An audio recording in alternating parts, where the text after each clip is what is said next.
Today I'm going to be showing you over 100 tips, tricks, and hidden features of iOS 26 on the iPhone 17, iPhone 17 Pro, or the iPhone 17 Pro Max. Now these will improve performance, prolong battery life, unlock hidden new features, and ultimately help your iPhone last longer. Now yes, this is a lengthy video, but trust me, compared to how long we all use our phones each day, it is truly worth watching, as this video is going to be covering everything you need to know. So without further ado, let's get started. Alright, so the first thing we're going to do is check and see if we need to do an update, and this will ensure that you have access to all the latest features and settings that we're going to be looking at today. So to do this, we're going to jump into Settings, then tap here onto General, and then tap onto Software Update. And in here, if you have to do an update like I do, I recommend you do this now before we continue.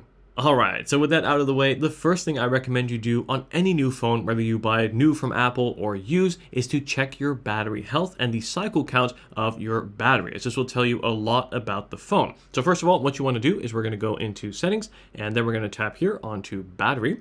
And then here, as you can see, we have a very new battery screen with iOS 26 giving you much more metrics on daily usage, as well as when the phone was last fully charged. But for now, what we're going to do is scroll down to where we find battery health, tap into that, and here there are two key metrics that you want to look at. The first is your maximum capacity, and that number there is going to represent your battery health. If your phone is new, you want to make sure that this is set at 100%, and if your phone is used, or if you're buying a phone used, you want to make sure that it is set above 80%, as once your battery health, typically speaking, falls below 80%, you'll start to want to replace it, as this is when you may experience things like random shutdowns, or just generally poor battery performance. Now, the second indicator is going to be your cycle count, and this is going to show you how often your battery has been fully charged up and then fully depleted. Now, if your phone is new, this may not be at 0. That is okay. It could be at 2, could be 3, even 4. However, if your cycle count is higher than that, say 10, 20, 30, then your phone is probably not new and may be used before, in which case I would recommend you return it for a refund and maybe buy elsewhere.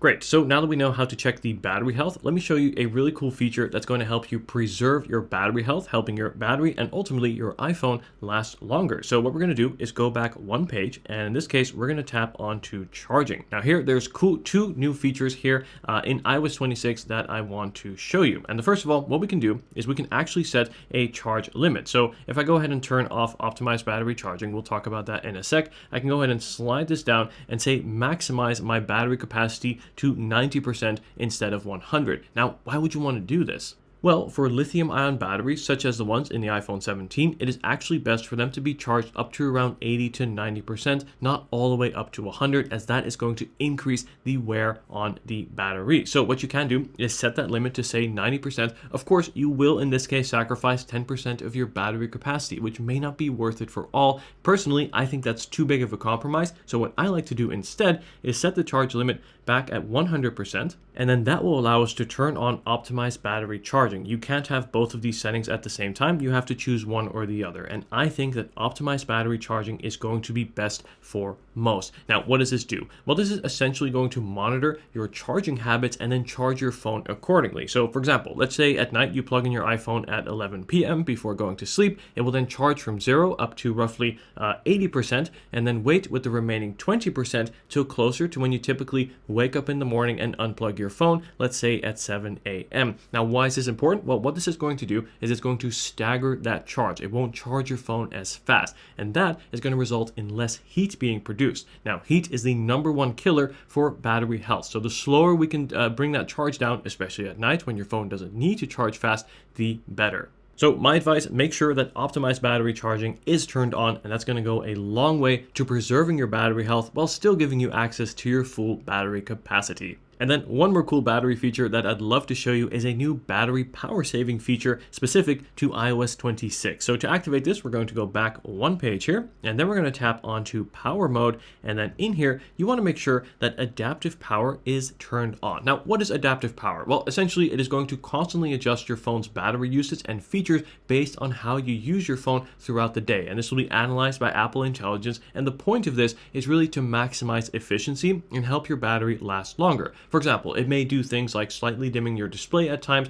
or say limiting non-critical tasks in the background temporarily to help preserve battery when it may not be needed. Personally, I have not noticed this running at all, which is a great thing because that means I'm not, losing out on features. Instead, it has in fact been improving my battery, as battery performance on the iPhone 17 series has been excellent. So I definitely recommend you turn on adaptive power. Now, I've got many more battery and charging tips and tricks coming later and throughout this video, but first, let me know in the comments which iPhone model are you using right now, and if you are enjoying this video so far, a like and a sub to the channel would be amazing.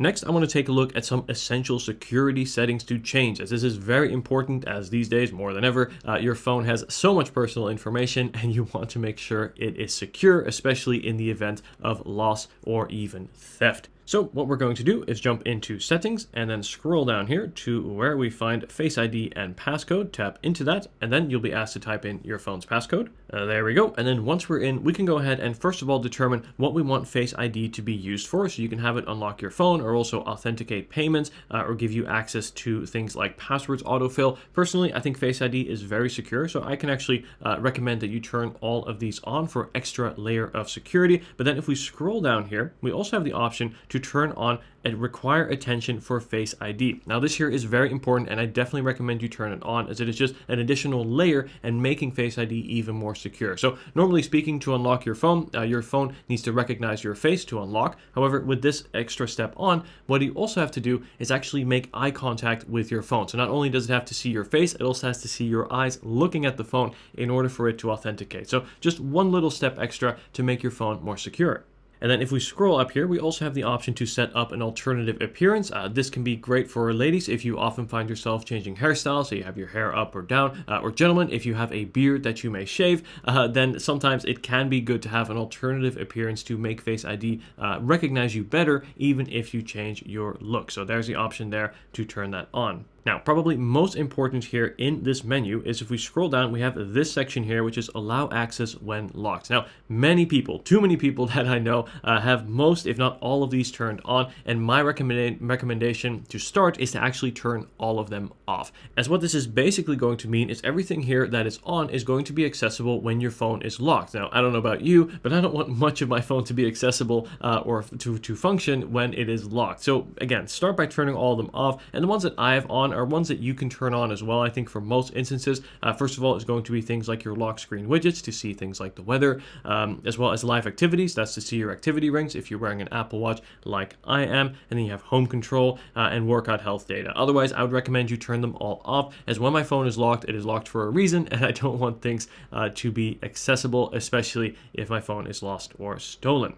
And then lastly here in this menu, we have the erase data option. Now this is something I recommend you turn on for most people, but not all. Let me quickly explain what this does.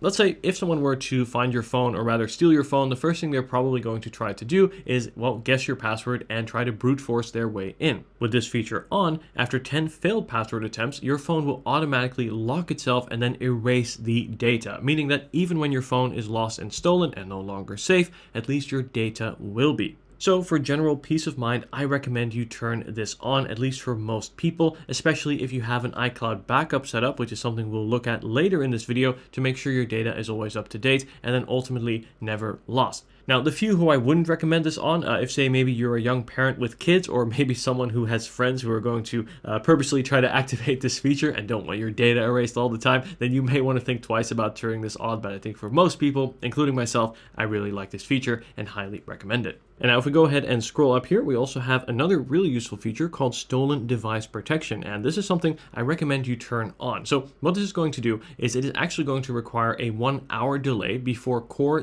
details on your iPhone are changed, like for example, your passcode or your Apple ID, so long as your iPhone is away from a familiar location. So a familiar location could be something like home. So if at home you want to change your iPhone passcode, no problem. This will only apply if your phone is elsewhere, again, lost or stolen. And then most of us use a passcode to unlock your phone, and this definitely works. However, if you want to add an additional layer of security, you can actually also use a password. So if we tap onto this passcode section here, we can go ahead and tap onto change passcode. And then once you've typed in your passcode, you can choose to enter a new one, or you can tap this little button here, passcode options, and we can add a custom alphanumeric code. In other words, a word, and we can actually type out an entire word, a sentence, or whatever it may be, a mix of characters, numbers, letters, to make your phone even more secure. And now I want to take a look at the camera, which is one of the biggest upgrades that applies to all iPhone 17 models, whether you have the 17, 17 Pro, or even the Air, specifically looking at that really cool new center stage selfie camera. So let me show you what I mean. I'm going to quickly open up the camera app here, and we can go ahead and rotate over to the selfie camera. And here I am. Hello, everyone. And as you can see, if we look here at the bottom of the display, we have a new button. First of all, we can tap this button here on the left, and that's going to give you an even wider view of the selfie. This is great if you're taking a selfie with friends, and then we can actually take it one step further by pressing this button next to it. And as you can see, check this out. That's going to enable us to take a widescreen selfie without having to rotate your phone. So this is super, super convenient, and I love that you can do this right with just one tap and keeping your phone in this much more comfortable position. I rarely drop my phone, but one of the times it did happen was when I was trying to capture a landscape selfie and my phone just slipped out of my hand. So now that we can capture a landscape selfie and still be in that much more comfortable portrait position, well, is an absolute win. Not to mention, it just makes capturing selfies all the more fun. And this is all possible thanks to the brand new center stage camera that you see right here, and that again you will have on all iPhone 17 models. So definitely a cool feature and definitely steps up the selfie game. Right, so if we take a look here at the top right, we also have a few new features where if we tap onto this little guide tracking motion here, we also have the option to turn on or off auto zoom as well as auto rotate. So auto rotate is useful. It will detect when there's more people in frame, and then it will automatically switch to a landscape selfie. So I think that's quite useful. And secondly, it's going to be auto zoom. This will apply, for example, when you are taking videos or videos, it will kind of track you in the frame as you move, as it would also in a FaceTime call. So I think that's another neat feature, and something I definitely recommend you turn on as well. And then switching over from the front camera over to the back camera, there's a really cool new feature I want to show you in video. So we're going to tap over to video, and right now, as you can see, I can just start recording like normal. However, if I tap on this little 6-dot menu that you'll find in the top right corner, we now have a new function called dual capture, and check this out. As you can see, that is then going to capture from both cameras. So I can be filming something here with my rear camera, and then at the same time get my reaction live over here in this tiny little cutout using the front camera. This is great for social media, great if you want to react to something that you're experiencing, like say filming a life experience or a concert or whatever it may be. And what is also cool is we can drag this around and then move so that you can make sure that the shot of yourself is not covering what you're looking at. And as you move it live, that will also be shown in the video itself. So sort of move as you do in frame. So this here I think is really cool. Even for vlogging, I think it's really useful to be able to sort of show what it is you're talking about while still making eye contact and looking at the camera. So really cool feature here with iOS 26 on the iPhone 17s. And for this next one, we're going to jump into messages, where I want to show you a really cool feature that is especially important on the larger 17 Pro Max, and that is how to access a one-handed keyboard on your iPhone, as the 17 Pro Max is wonderful for its large display, but as you can see, it makes it pretty hard to reach the other end of the keyboard with one hand, and there is a way to access a one-handed keyboard. And to do this, what we're going to do is tap and hold on the globe icon here in the bottom left of the screen. There we go. And then as you can see, we have these two little icons here, which will allow us to either shift the keyboard over to the left, making the keys much easier to reach. As you can see, I can just go ahead and type here along the edge of the keyboard, even with one hand, or we can also move it over to the right if, of course, you are right-handed, to make it easier to reach that way as well. And then to retract your keyboard to its full size, simply tap on the arrow, and as you can see, that will then expand once again. So this feature, while it is especially important on the 17 Pro Max, is available on all of the iPhone models, so also the smaller 17, where even on that phone it can be useful because, well, tapping with one hand these days on your phone is not always so easy.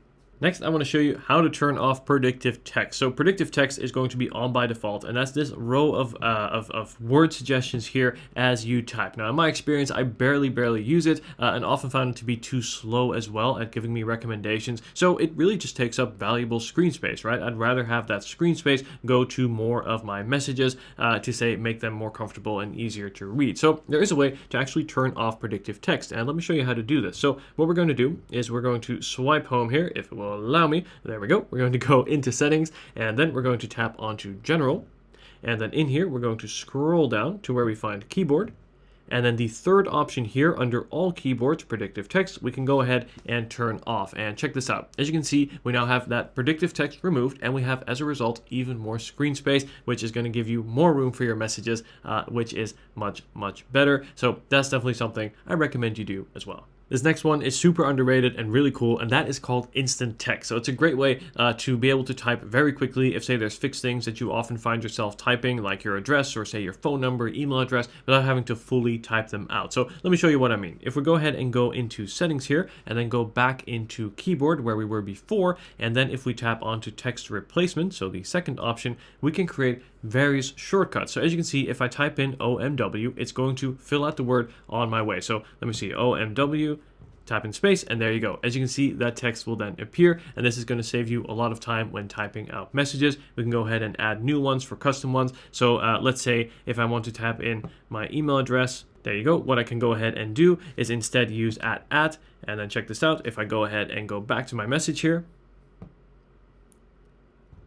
and then if I tap @, space, as you can see, my email address will then be entered, making it much easier to share those details, or again, things that you often have to repeat without having to type them all out. This next one, I'm so glad Apple finally added, and that is the ability to change the default apps on your phone. So let me show you how to do this. What we're going to do is jump into settings, scroll all the way to the bottom here to where we find apps. And then in here, if we tap onto default apps, we can go ahead and choose our default mail app. So obviously it'll be Apple Mail, but you may want to change this to Outlook, for example, or the Gmail app. You have your messaging app as well. Change it to WhatsApp, calling, call filtering. All of these you can actually change by default, even things like your browser. Really, really great to be able to customize this and set this to what you prefer. Now, unfortunately, we can't yet change the Maps app to Google Maps, as that's personally what I do prefer. It seems Apple really wants you to use Apple Maps for that one, at least for now. The iPhone 17 series no longer have a mute switch on the side. Instead, we now get the handy action button, which we will look at more in this video later on, but this used to be the mute switch. So by default, Apple now has this little mute toggle indicator in the top left here of your screen to let you know whether your phone is on silent or not. Now, for some people, this may be useful, but if you're like me and basically have your phone on silent always,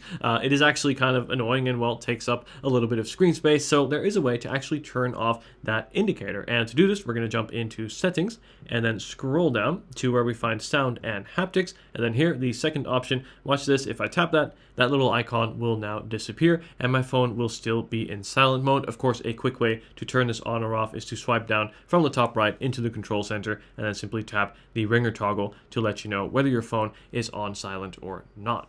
You know what, on the subject, there's one more quick feature that I want to show you within the sound and haptics menu. So if we tap into that here, what we can do is tap in and then scroll down to where we find keyboard feedback, and then we can go ahead and turn on keyboard haptics. Now, I don't really like to have the keyboard sound on, as I find that everyone else can hear it, but I do like the keyboard haptics. So it will give you a very subtle vibration every time you press a key as you're typing a message to make it feel a little bit tactile, reminding me a little bit of the good old BlackBerry keyboard days. All right, this next one here is super useful. I'm going to briefly talk about hearing health and show you a really important setting, or feature rather, that's going to help you protect your hearing health. Because if you're not careful when listening to music, it can just be a little bit too loud and you could be damaging your ears over time, and there's really no way to undo that. So to protect your hearing health and make sure you're not listening to your volume at too high levels, this is a really important feature.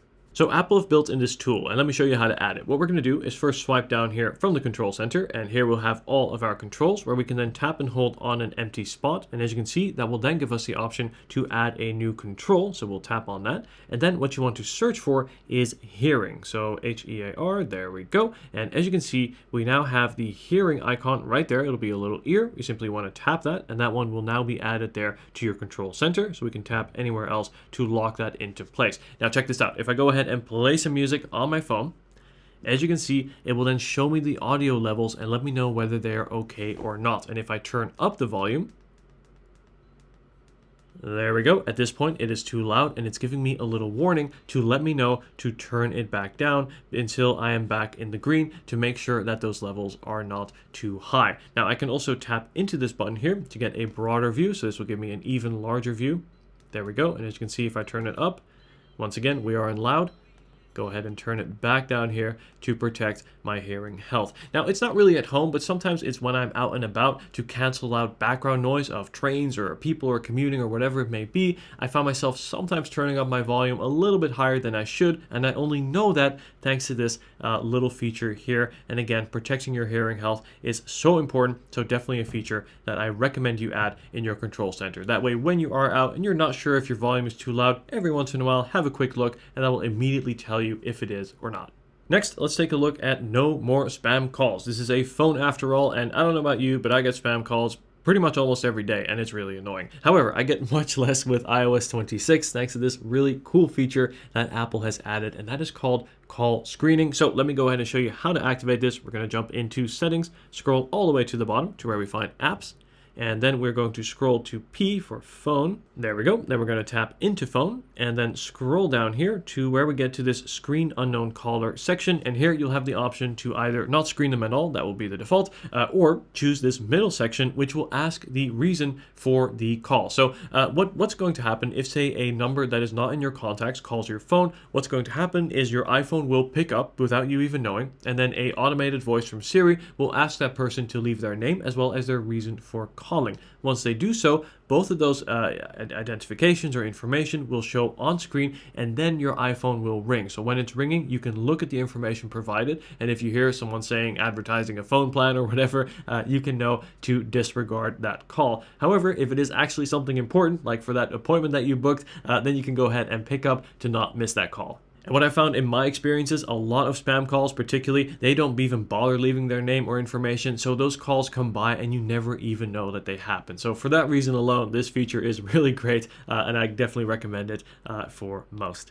Speaking of features I recommend for most, if we scroll a little bit up here within the phone app or within this phone settings page here, we can also turn on or off hold assist detection, and this is something I definitely recommend you turn on. So you know how you sometimes when you're on hold, some random hold music will start playing and you can be on hold for 5 or even like 10-15 minutes. Well, if your phone detects that you're on hold, it's going to give you a prompt on screen to allow your iPhone to stay on hold for you. It will then mute the call so you can do whatever you want, and then once the call is no longer on hold, you'll be notified to pick up, and then you won't have to just be waiting behind the phone, waiting on the phone for that hold period to end. So another feature I definitely recommend you turn on. And then one more setting here on the phone section, which I think is really, really useful. You know how sometimes when you're taking a call and you either accidentally or purposely press the lock button to lock your phone, let's say it's on speaker or whatever it may be, well, sometimes that can also end the call, and that may not be what you want. So there is a setting that we can change to ensure that there is no more accidental hang-ups by pressing the side button. And to do this, we're going to go into settings, then tap on to accessibility, and then we're going to scroll here to where we find touch, and then scroll down to where we find prevent lock to end call. This way, if you press the side button to lock your phone, your call will never end. This doesn't just work in the phone app, but also in third-party apps like WhatsApp. And I want to take it over to Safari, where with iOS 26, as you can see, we have a very new layout. A lot has changed, and there's some cool new features that I want to show you, as well as some things that have changed that I think are worth knowing about. And the first is very simple, how to see all your open tabs. There used to be a button here. That button is no longer there. I've seen a lot of people double tap this button here, the three-dot menu on the right, and this absolutely works. But a much better way to do this is to simply place your finger on the URL bar and swipe up, and look at that. Very easily be able to quickly open and see all of your open apps. What is also cool is on the URL bar, we can also swipe to the left and right, and this will allow us to very quickly cycle between our open URL web pages. Now, what is also cool is we can now also duplicate tabs. So we can go ahead and tap and hold on a tab, and then we can go ahead and tap on duplicate, and this way we can very quickly have multiple tabs of the same website open. And then let's say there's a website that you often find yourself coming back to, or a tab that you want permanently open. We can tap and hold on that tab, and then we can tap onto pin tab, and as you can see, it will then move up to the top on this find list here, and that tab will always remain open, kind of like what you can do on Safari on your Mac as well. And next, let's say there's a website that you often find yourself visiting, but you always have to use the web app because they may not have an iPhone app. What you can actually do is add an instance of a website to your home screen. So to do this, what we're going to do is we're going to have, first of all, open up the website that you want to add to your home screen. And then from there, we're going to tap on the three-dot menu, then tap on to share. and then scroll down to where we find add to home screen. There we go. And then here we can go ahead and choose the name of the website, and we'll also see the icon that will be the favicon from the website. And we can go ahead and tap onto add here. And as you can see over on the home screen, we now have a new section or a new app where we tap onto Google Flights, and that's then going to quickly launch the website from anywhere. So this technically isn't an app. Really what it is just a shortcut to that website on your home screen, but I found it to be really useful as of course it allows you to move and interact and access it like you would any normal app. Next, I want to show you how to hide ads in Safari or other distracting items or parts of a web page. So let's say you have a web page open. You can see there's some stuff here along the top that I may want to hide or remove. What you can do is tap on this button here on the left of the URL bar, and then we're going to tap onto hide distracting items. And then with my finger, I can go ahead and just outline here what it is that I want to hide. Tap on hide. Can remove this sale part here as well, and as you can see, just like that, they completely disappear, and that then allows me to browse the website much more uninterrupted without those ads or whatever it is that you want to hide. Now, these changes aren't going to be permanent, so if you do refresh the page, they will show up again. However, especially for reading articles, you know, sometimes there's more ads than article. You can definitely make it a lot easier to read with this cool feature. And now I want to bring it back to some more battery tips and tricks because there are so many, and I know these are so important to so many of you based on reading your comments, and that's because, well, they are. So what I want to show you first of all is a really neat feature where now finally on the iPhone, if you plug in your phone to charge, check this out. As you can see here along the top of the display, it will now show me how long it will take until the iPhone is fully charged. So let me go ahead and unlock real quick. There we go. So as you can see, 75% charged, and it will take 14 minutes to reach 80%. So very useful if, say, you are in a rush and you need to quickly charge your phone or plug in your phone before heading out the door. This will give you an idea for how long or how quick it will charge. Now, if you want more details on this, what you can do while your phone is charging, jump into settings, then tap onto battery. It will not only show you how long it will take to get to 80%, but also how long it will take to get to 100%. So it'll just give you a little bit more of a detailed overview. Now, these times are going to vary based on what type of charger you're using and what kind of connection, whether it's wired or wireless, but we'll talk more about that in a sec. In fact, you know what? Let's talk about that right now. I want to compare the two key ways to charge your phone. One is going to be wireless through something like MagSafe or Qi, and then of course you have a wired connection as well. And I want to talk about which is best, why, and well, when to use each. So of course the iPhone 17s can charge relatively fast at up to 28 watts depending on which model it is that you have, but for your battery, if we talk about just your battery health, it is actually best to charge your phone at a lower rate, or rather to charge your phone slower, as that is going to produce less heat like we talked about earlier on the video, and that's going to produce less wear on your battery. And in general, wired connections will produce far less heat compared to wireless, as there's a lot more energy lost when wirelessly charging. You may even feel your phone warming up more right when you wirelessly charge, so that's all energy being lost and heat being produced. So for your battery health, it is definitely best to charge with a wired connection. Now, I also want to talk about the charge brick, as this is important too, because like I said, having a slower charger is going to be best. So a slower charger is going to be a lower watt charger. So for example, a 10, 15, or even 20 watt brick is going to be much better for your iPhone's battery health in the long run than using a super fast 50 watt, 60 watt, or even 100 watt charger, as that's going to produce a lot more heat and also put your battery under more strain, and that's also going to ultimately lessen its health over time. So at night especially, what I recommend you do is plug in your phone via a wired connection, not wireless, and then use a slower charging brick. So again, 15 watts, maybe 10 watts, even 20 will still be reasonable. And that's important because, well, most of us charge our phone every night. So if you can use that for most of the time, that is perfect. That is not to say that you should never use fast charging or even wireless charging. Personally, I have a wireless charger set up on my desk, as it is just so convenient if I ever need to do a quick top up throughout the day. This is completely fine. I'm not saying completely avoid those chargers, no. But what I am suggesting is that when you charge your phone at night, again, most of the time, which we do every day, it is good to have that better setup of a wired connection with a slower charge brick, and that's going to go a long way to preserving your battery health over time. And now I want to talk about the top 3 battery saving tips for iPhone. These have remained the same for a long time, but these are still excellent and I recommend them to everyone. So I'm going to quickly go through them now and show you that these 3 are the most impactful battery saving tips that you can do on your iPhone right now. And the first, we're going to save battery with Mail. So to do this, we're going to go into Settings, then scroll all the way down to Apps, and then we're going to scroll here to M to where we get to mail, tap into mail, and then we're going to tap onto mail accounts, and then here we have fetch new data, tap onto that,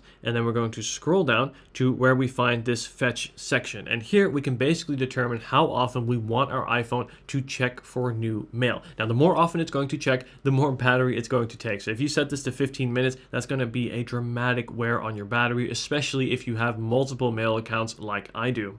Instead, what I'd recommend is to set this to hourly. This is what I personally use. This makes sure that your inbox is usually relatively up to date. However, you can also set this to manually. This means that your mailbox will never refresh until you open the actual mail app and then drag your mails down to then manually refresh your emails. This here will be the best option for battery saving. However, I think a happy middle ground for most is going to be that hourly function, which is the one that I personally use. And next, we're going to be talking about notifications. Yes, notifications are a huge burden on your battery, especially if you receive dozens, if not over 100 notifications per day. And this can really eat up battery life, as every time you get a notification, right, your phone will vibrate, your speaker may activate, your screen will turn on, and this here really adds up. So what I recommend you do is basically do an audit, right? Go through all of your notifications and then see which you want to allow or disallow. So to do this, we're going to go into settings, and then we're going to tap onto notifications.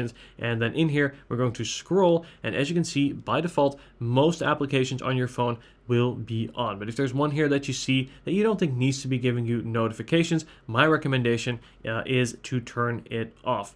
So for example, here I have LinkedIn. I don't need LinkedIn notifications. So what I can do is go ahead and turn that off entirely. This way, no notifications will show up on my phone. Of course, a middle ground would be to not allow lock screen notifications. So we can unselect that. That I think is a really important one. And so is turning off banners. You can also turn off sounds. This will help you sort of more quietly let those notifications deliver more quietly. This is what I do for things like maybe certain appliance applications or games, right? Things that don't need to be bothering me throughout the day. But for some apps, I just turn it off entirely. As you can see, a lot of my utility apps or shopping apps are just going to be off. The ones I keep on, of course, are going to be messaging applications, finance applications, other things like that that are actually important, or maps applications, right, if you're trying to follow turn-by-turn directions. But otherwise, I turn a lot of these off. You can see probably 50% of them are off, and then maybe 25% are going to be delivered quietly, and only a quarter or so is actually going to deliver as a proper notification. Now, like I said, this is going to be great for your battery life, but a secondary benefit is also, well, it's good for your mental health, right? Because you're being distracted less often throughout the day from whatever it is you're doing, whether it's work or whether it's something,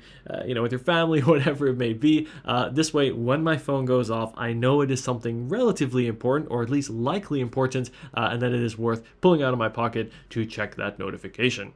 Now, kind of similarly to notifications, for the third battery saving tip, I recommend we take a look at background app refresh. So to do this, we're going to jump into general on settings, and then here we're going to scroll to where we find background app refresh, and by default, this feature will be on for pretty much all applications, allowing them to freely run in the background, consuming your battery, right? So most applications, I think, don't need to be running in the background. Now here at the top, we do have the option to turn it off on all applications. This is something I don't recommend, as some apps do function best when they are allowed to run in the background, like for example, things like certain messaging apps or maps applications. So I don't suggest you turn it off for all, but as you can see, for most, I would say above 50% here of my applications, I have turned off, and this goes a long way to saving your iPhone's battery.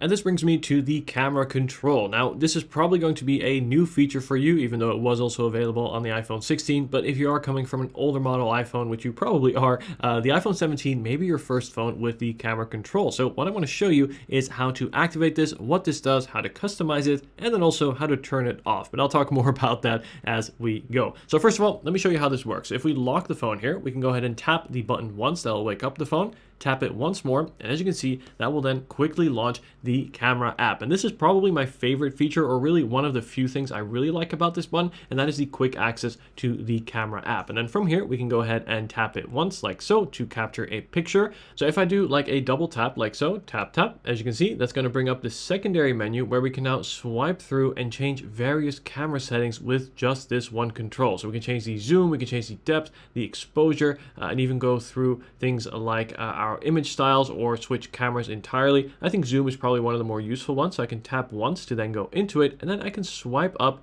and down to zoom in or out of the image. Now, from a technological perspective, I think this is really impressive, and I think it's really cool what Apple has done here, making this one button so universal and having so much functionality behind it. I think for me, the issue lies more with the fact that when you do click the button, the whole phone kind of shakes a little bit, which means that using just the touchscreen means your phone will move less as you take the picture, which will likely result in a more clear image. And secondly, the positioning, particularly on the larger Pro Max, it's just not very comfortable to reach. As you can see, my finger doesn't really line up with where the button is, so I have to kind of awkwardly reach over to touch it. Again, the touchscreen here is just often more useful, especially for zooming. I just find it to be smoother and more convenient. So point is, I don't really use it, but I did want to show you how to use it. But of course, what we can do to make it a little bit better is customize it. So to do this, we're going to jump into settings, and then from there, what we're going to do is scroll down over on the main screen to where we find camera, and then we're going to tap onto camera control.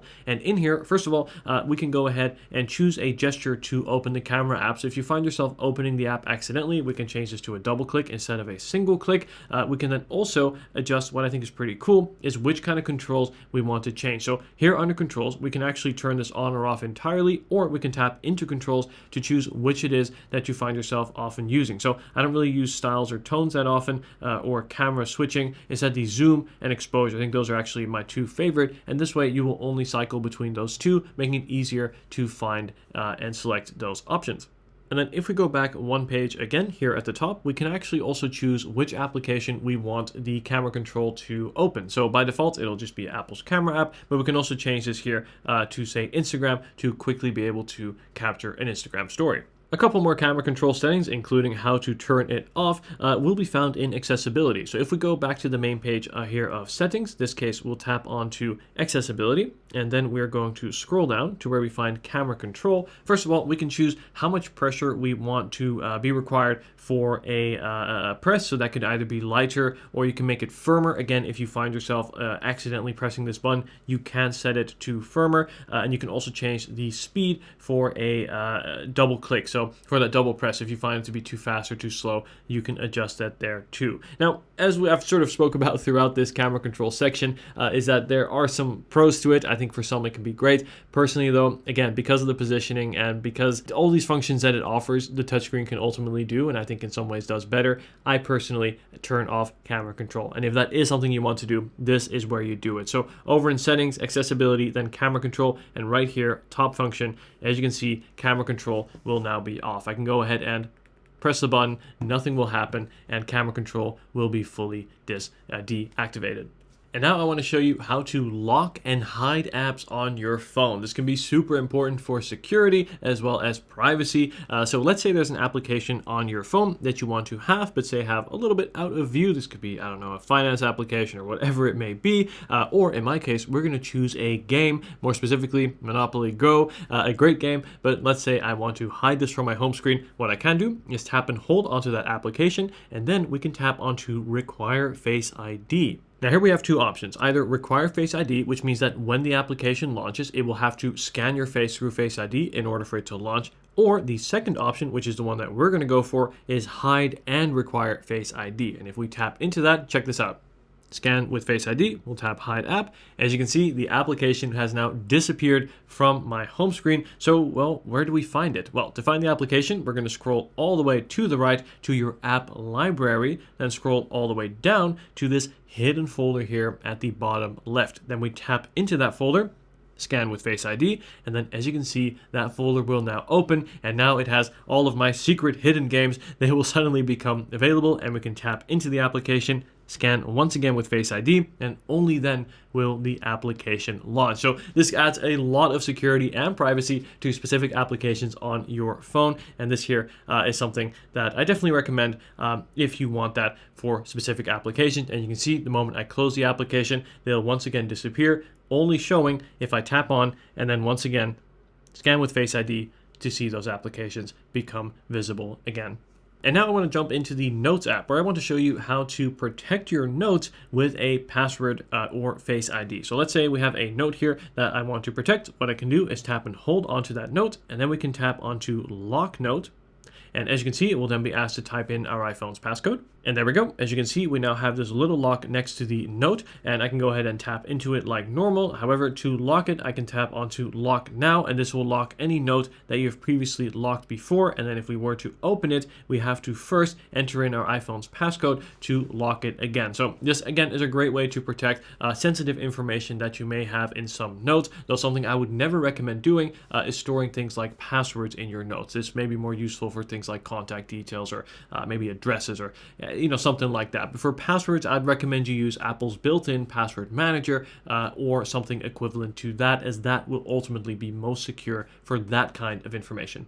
And next, I'm going to show you how to disable PWM. Now, this is something that some people are affected by, and that is pulse width modulation. And this is the flickering caused by OLED displays, such as the ones on the iPhone 17s, when adjusting the brightness. And this can cause things like headaches. It can even cause migraines for some. And if you are affected by this, Apple have included a handy function that should minimize these symptoms from appearing. So let me show you how to activate this. To do this, we're going to jump into settings, and then over on the main page of settings, we're going to tap onto accessibility, and then from here we're going to scroll to where we find display and text size, and then here we have pulse width modulation. So if we go ahead and scroll down here, there it is, display pulse smoothing. We can go ahead and turn that on, and what that's going to do is basically reduce those flickers from occurring, helping lessen symptoms for those who do suffer from this. And from reading your comments, I know that some of you definitely do, so I think it is great that Apple has finally built in this feature. Now, to be clear, I do recommend only those who are affected by this to actually activate this feature. So personally, I am not, so I will be turning this off, but if you are, this is where you find that setting, and I think that'll make a big difference to your experience using your iPhone 17. Now, for the first time this year, the iPhone 17, the non-Pro version, actually has a full 120 Hz refresh rate, so a smooth ProMotion display, and that enables, of course, a much better experience when scrolling between pages or apps or text or whatever it may be. Any motion on screen is much smoother, but it also enables the always-on display. So for the first time on a non-Pro iPhone, we have an always-on display. So let me show you how to customize and activate this. To do this, we're going to go back into settings and then scroll to where we find display and brightness, and then scroll down to where we find always on display. And then first of all, we can go ahead and turn this on, and we can then customize this further. So we can either show or hide your wallpaper. Let me show you an example here. You'll see here that currently it will show a faint version of the wallpaper, as well as things like my clock and widgets. We can also choose to blur the wallpaper. I think that is a good way to make it less distracting. We can also show or hide notifications if we like as well. Now, I think the optimum setup for the always-on display, if you were to use it, would be to turn off your wallpaper, turn off your background photo, and basically have only the clock as well as your widgets and notifications. So just the bare minimum, but still essential information, so you can just sort of glance at your screen to see the time without also consuming as much battery. Of course, the always-on display will consume battery, so if you are very conscious of that, I would suggest just turning it off entirely. But the second best option then would be to only show minimum content, so excluding that wallpaper. And now I want to talk about protecting the display on your iPhone. So the display on your iPhone is going to be an OLED display, and these are wonderful displays. They give amazing colors, very bright, etc. But OLED displays can suffer from burn-in over time, in which text or certain images or parts of your image will become permanently imprinted on your display. And unfortunately, there is no fix for this other than having to replace your display, which is going to be a very expensive repair. So how do you prolong the life of your display? Well, there's a couple key settings that I want to show you now. So first of all, we're going to jump into settings and then scroll down to where we find display and brightness. And the first super essential setting here has to do with your auto lock. And this here is something I recommend you set to either 3 minutes or less. And you want to never have it set to never. I know, double negative, but basically avoid this function, because what that would mean is that your screen would never go to sleep, which first of all is of course not good for your battery. But secondly, if you have a static image on your screen for an extended period of time, that is exactly how burn-in can occur. So if you set your sleep time or auto lock time to 3 minutes or less, your screen will always lock relatively quickly, even if, say, you forget to lock it before putting it in your bag or pocket. Now for the video, I have mine set to 5 minutes, as I don't want my phone to sleep all the time. But again, normally speaking, and on my personal phone, I actually have it set to 2 minutes, sometimes 1 minute as well. As like I said, this also helps you save battery. Next is auto brightness. Now this will be on by default, but to make sure that it is on, or in case you may have accidentally turned it off, what you want to do is go into accessibility, and then we're going to go ahead and scroll onto display and text, and then scroll all the way to the bottom where we find auto brightness, and you want to make sure that that there is turned on. Again, I've got it off now because I am filming and I don't want my screen brightness to adjust, but normally speaking, I always keep this on. By the way, if you don't know where to find this setting, or if you want a quicker feature rather, or quicker way to change this, you can also ask Siri to turn on or off your auto brightness. And this brings us over to the home screen, where with iOS 26, there's some really cool new customization features that we've never had before, including the ability to resize the app icon. So to do this, what you want to do is tap and hold on any empty area of your home screen, like here. And then as you can see, the icons will sort of start to jiggle as they enter edit mode. We can then tap onto edit, and then we're going to tap onto customize. And as you can see here, we can go ahead and choose the app icon size with this button here in the top right. As you can see, if we tap that, the icons will become larger. And notice also that the names of the applications will be hidden as well. So it gives you a very clean look. And then of course you can tap it again to make the icons more regular size, and then have the app names reappear again. And here we can also go ahead and change the app style. So there's a couple more features here. Of course, we have the default that is very familiar. We can change to dark mode as well. So not just the wallpaper, but also applied here to the applications. We can also change it to clear. And this gives you a very glass-like, very iOS 26-like look, which is very clean. Of course, it makes it a little hard to differentiate what icon is what, but there's no denying this does look very, very sharp. And then of course, we can also tap onto tinted, where we can actually change it to a specific color. So here we can literally choose any color that we like, or we can use the eyedropper tool to say match a specific color of the wallpaper. And then over here, we can also actually change it to match our phone color. And then secondly, our case color. So if you have an Apple, this will only work on Apple cases. If you have an Apple case attached to your phone, that will be detected here, and we can actually match the icon color to that, which is pretty cool. And then here, secondly, or rather thirdly, we can also tap it to adjust to the wallpaper that you currently have on your phone to kind of complement that, or in this case, contrast it as well. So this really gives you a lot of customization on the home screen that we have never had before, and that I think is always good to see. Options are always great, especially when it comes to customization, and especially from Apple.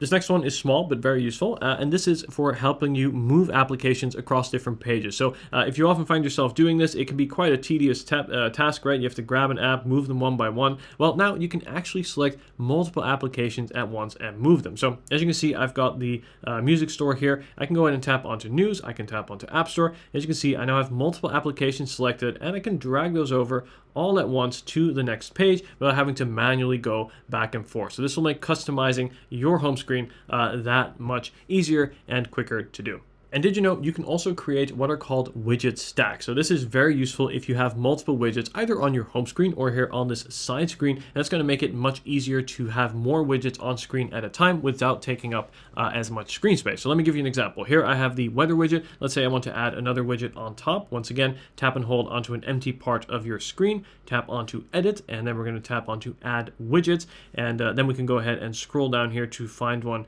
that we want to add. Let's say I want to add a battery widget. There we go. We'll tap onto batteries and then add a widget of the same size. So you can see here, these two are now the same size. And well, as you can see, this doesn't leave a lot of room for our applications. So what we can do is drag one widget over the other. And as you can see, we have just created a widget stack, allowing us to cycle between the two. Now we can take this one step further and customize how this stack operates. By tapping on it from here, you can see we have Smart Rotate, and that will then adjust which widget it shows at which time of day, depending on how you typically use your phone. So for example, the weather before you either leave to work or come home, and then maybe your music widget later in the evening during a workout, for example, you can have that as well. And you can see that I currently have only two, but I can actually add more. So if I tap on this plus sign, I can add even more widgets to this. So let's say I add a Google Maps widget as well. As you can see, we now have three. We can rearrange them, we can remove them, and then we can also add or allow or disallow widget suggestions. That's something I prefer to turn off. That means it will just automatically insert widgets, but I'd rather just have the ones that I want. Then we can go ahead and tap on done. And as you can see, we now have a widget stack. So much more efficient use of screen space while adding more functionality. And now let's go back to iMessage, where there's some really cool new features making iMessage even more powerful, and I think helping it catch up to competitors like WhatsApp, where first of all, we can now finally change our message background from that boring plain backdrop to something a little bit more cool. So what you want to do is tap on your recipient's name, and then we can tap onto backgrounds, and in here we can go ahead and change the chat background. So we have a bunch to choose from, like for example this sky one here, and we can even cycle through to have different variations. I think this one here is probably one of my favorites. We can tap onto the check mark, and as you can see, the entire thread will have now changed to this color. Now this change will apply both to you as well as the recipient, so they may be surprised when they see this, and you can see here there's a notification that you've changed the background, and this will also carry over to all of your other devices. So whether you have it open on your Mac, on your iPad, or even another phone, this background will still show, and I think it's a nice touch to help you customize and maybe differentiate chats from one another. Also cool is we now finally have the ability to create a poll within iMessage. So if I tap onto this little plus icon here, I can now tap onto polls, and I can go ahead and create a poll with those choices, and then people can vote. This is especially great for group chats if you're trying to decide on something like when or where to meet, things that are often very hard to do in group chats. A poll can definitely help with that, so it's great to see this functionality added to iMessage.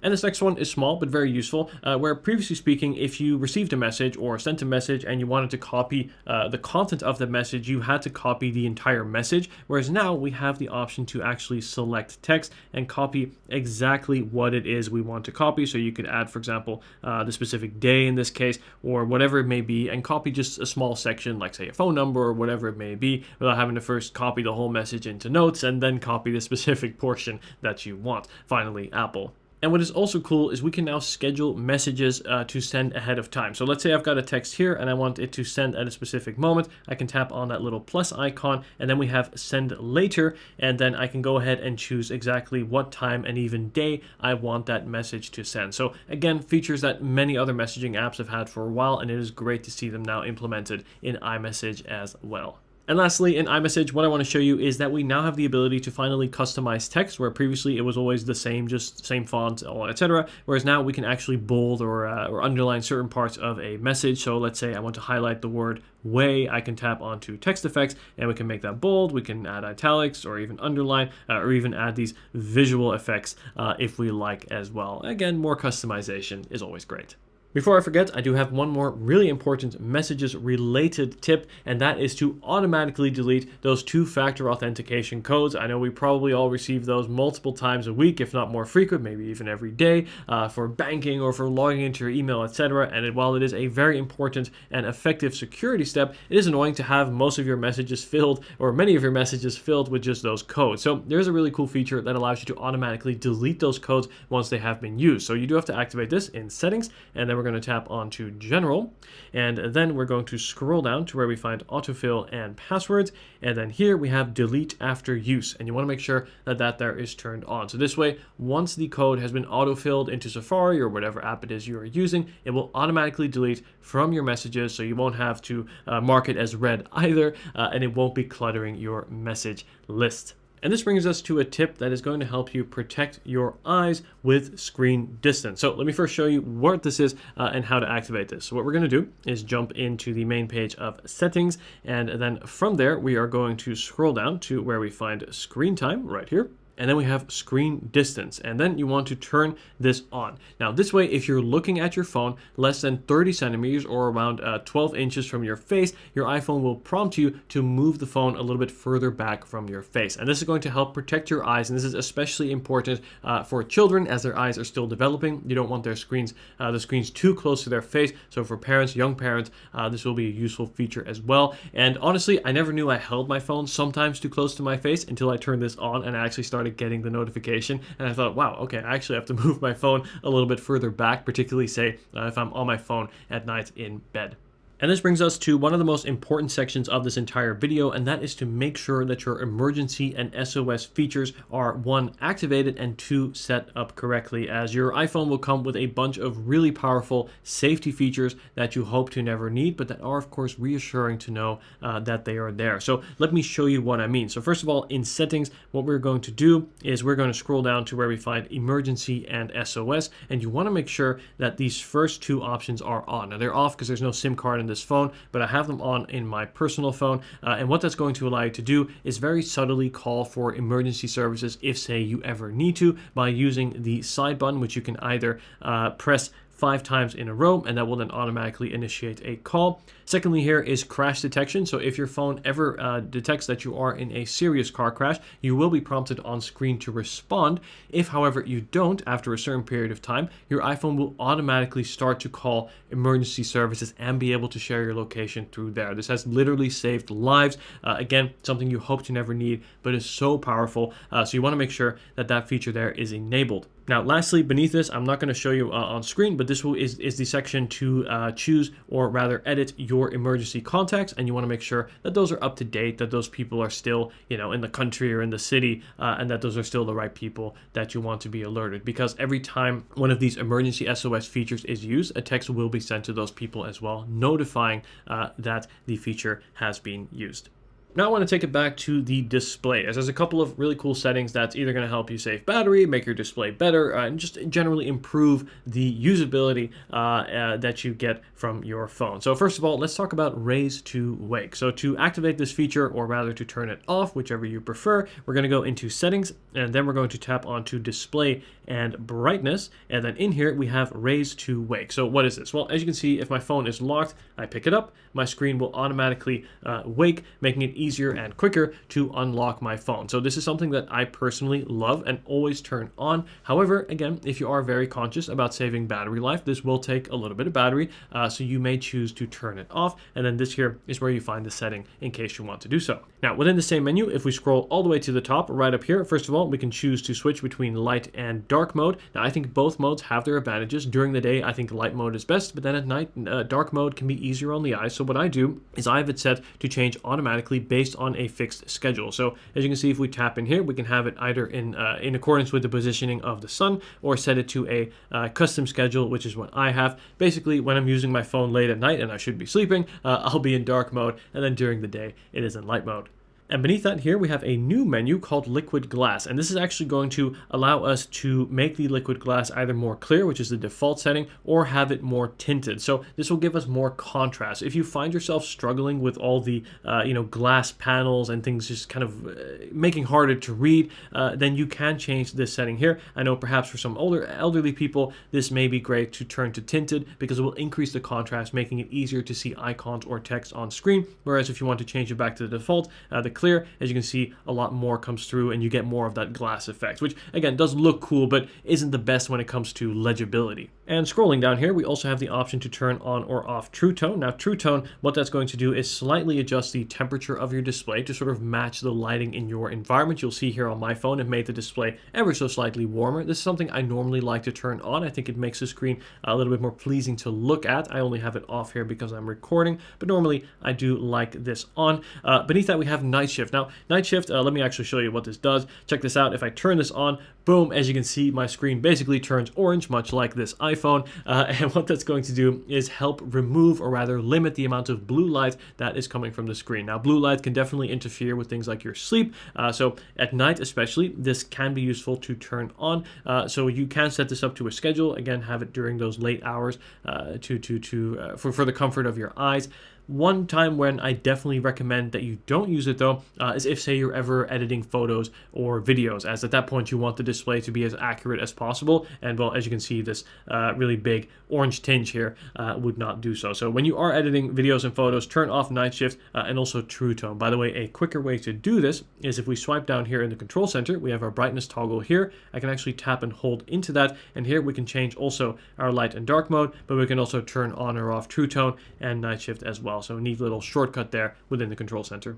And lastly, in the display, I want to show you how to change the app text size. So this, again, can make a huge difference when it comes to the legibility of your phone. And there's a quick toggle that I recommend you add over in the control center. So within the control center, once again, we will tap and hold to enter the edit mode. Then we'll tap onto add control. And then here, we'll tap this one here, which is the text size control here. We can also resize it. As you can see, we can make it larger or smaller with this little toggle here on the right. I prefer to have it smaller because then it allows me to fit more controls within my control center. What I can do is tap into it, and as you can see here, I can go ahead and choose to adjust the text size. And what I really like is that I can have it only affect certain parts of the phone. So for example, it can only affect the home screen, or I can have it set to specific applications as well. So again, a great way to make your phone just that little bit more legible, and it's convenient to have that control right there within the control center. And a cool feature with iOS 26 is we now have the ability to actually adjust the torch. So let me go ahead and bring that up here with the action button,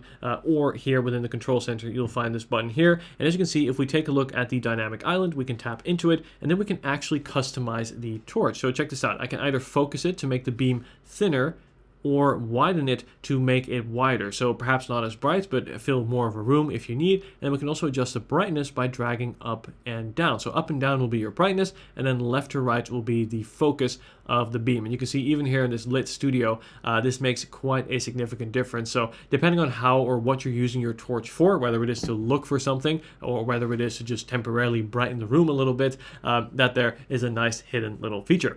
This next one is super useful, and it is about time that Apple added it. We can finally change the snooze duration of the alarm. So let me show you how to set this. If we tap into the clock app here, we can go ahead and tap onto alarms. You can see I've got one here. Let's turn that on. Then if I tap into it, and then we're going to be able to tap onto snooze duration. And as you can see, we can either make it shorter or longer. Now, my recommendation is to not have one at all, but you do have the option here if you want to make it a little bit longer. I believe the default is 8 minutes or around that time, and you can make it say 15 minutes if you like as well. And this way the duration between snoozes will be a bit longer, so you can get a little more sleep. Now I want to talk about the action button. That's that button right up here that we alluded to earlier. As you can see, I've got mine set to activate the torch. I think that's a great feature if I'm quickly looking for keys in my bag, or coming home late, I need to find the light switch or whatever it may be.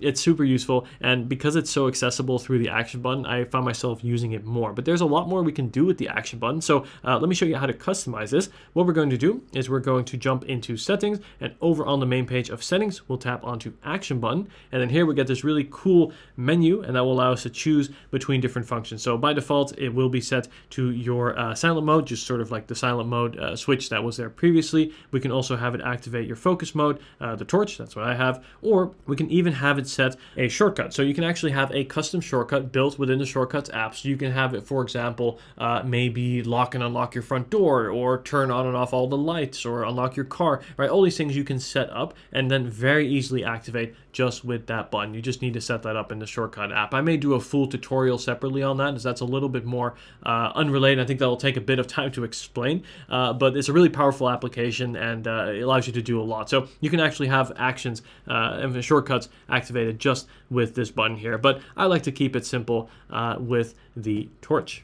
Right, and now I want to talk about Siri, which is an integral part of the iPhone, one that some people really like and other people like less. Regardless, I think for simple things like setting a timer or adding a reminder, Siri is great, and I do use it all the time throughout the day. However, how you use Siri is really important, not just for battery life, but also for accidental activations, for example. So the default way to use Siri is, well, with the Hey Siri command. And I'm sorry if I've just activated the Siri on your phone. In fact, I recommend you turn this off, as this will drain a lot of battery and also lead to some accidental activation. So there's one specific way that I really recommend you use Siri, and let me show you how to do that. Right, so we're going to jump into settings, and then we're going to scroll to where we find Apple Intelligence and Siri, and then in here on the second option we have talk and type to Siri, and here we want to turn off this action word here, because with that on, your phone will be constantly listening for those activation phrases, right? Either the word Siri or Hey Siri, and that's going to take up a lot of battery and often also lead to accidental activations. I've had it in meetings where the word seriously, for example, will just activate it on my phone, and that's not always great. So I definitely recommend you turn that off and instead activate Siri with this button here, which is the side button. So make sure that that option is on. Is it going to rain today? And as you can see, Siri will then work just fine like so. Let's go ahead and allow that, and let's see. Oh yeah, it looks like there's a good chance of rain. And now I want to show you how to activate a feature called standby mode. This is great, especially if you've got your phone docked, say on your desk or on your nightstand, and you want it to display handy information while it is charging. So first, let me show you how to activate this. What you want to do is go into settings, and then we're going to scroll to standby. And then you want to, first of all, make sure that standby there is turned on. Now, let me show you how this feature works. Now, what's important is you want to make sure your phone is set up in landscape mode, as that is the only way that standby mode will activate. And then secondly, you want to plug it in to charge. And then we want to make sure that the phone is locked. Wait a second here. And as you can see, standby mode has now activated, where as you can see, we get this cool display of, say, the clock. We have your battery level, and then we can also swipe through here to have different screens. We can have things like your photos. It'll just play through all kinds of photos. We have the weather, another clock widget there as well. We can even customize this. We have different versions of the clocks. We can look at Apple stock, not doing so well today. And then we have the calendar, right? Your reminders as well. All things that you can cycle through. And again, it gives you a really good looking little stand to have on your desk. This one here I particularly like. I think it gives a really cool desk clock vibe to have this on your desk or even your nightstand while your phone is charging. So that there is that feature. And that will then automatically disable when it detects that you pick up your phone and move it, or when you take it off the charger or out of landscape mode. So that's that feature there, one that I definitely recommend you turn on in the settings. Alright, so now I want to show you some really cool new lock screen tips and tricks. So first of all, to customize your lock screen, you want to unlock your phone and tap and hold onto your wallpaper, and then we're going to swipe all the way to the right here to this plus icon. Tap into that, and then here, first of all, we can choose what we want our wallpaper to be. In this case, I'm going to select a photo right here, a picture of me and my dog Lucky. Now, first of all, we have this new feature which is going to allow you to create a 3D wallpaper on your phone. So check this out. If I tap this little icon right here, I'm going to give it a second to generate the spatial photo, and check this out. As you can see, this is now become a 3D photo where the background, the foreground, even the midground are all separated, and this creates this really cool 3D parallax effect. And I think this is actually really well executed. Notice how even my dog, which is more closer to the camera than I am, is on its own axis compared to myself and then the background. So really creates quite a cool, convincing effect. Now, of course, we can customize this further. So one of the new features also is with the clocks. We can tap onto the clock, first of all, to change the font. We can change the size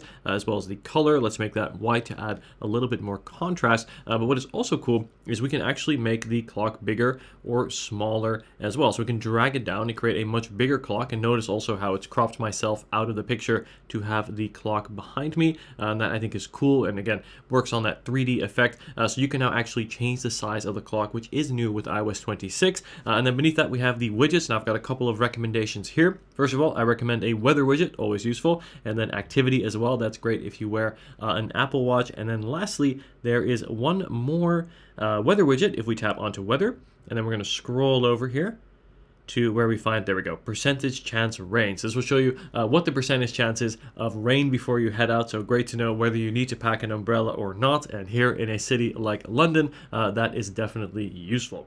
And then beneath that, we also have the option to change your lock screen controls. So we can go ahead and remove them if we want a very clean look, or we can add some new ones. So of course, I've used the torch for the action button. So instead, let's put the calculator there. And then on the right here, let's go with Shazam. You know, to recognize a song, it's always useful when you're out and you want to know what song is playing. And of course, to access the camera, you can also just swipe to the right from the lock screen, even if you have the camera control turned off. And then once you're done, we'll go ahead and tap on Add.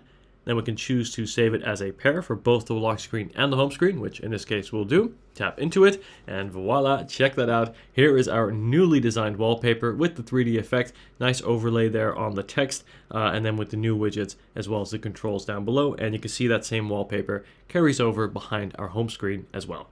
And now I want to take it back to the camera, as all the cameras, both on the 17 Pro as well as the regular iPhone 17, are now 48 megapixels. However, by default, it will still capture in 24 megapixels. And while this is okay for normal shooting, for those special occasions or moments where you want extra detail, it is really cool to be able to unlock those full 48 megapixels for even sharper and much better detailed photos. However, there is a setting that we need to change in order to unlock this maximum camera resolution. So to do this, what we are going to do is we are going to jump into settings, and then we're going to scroll down here to where we find camera right over here.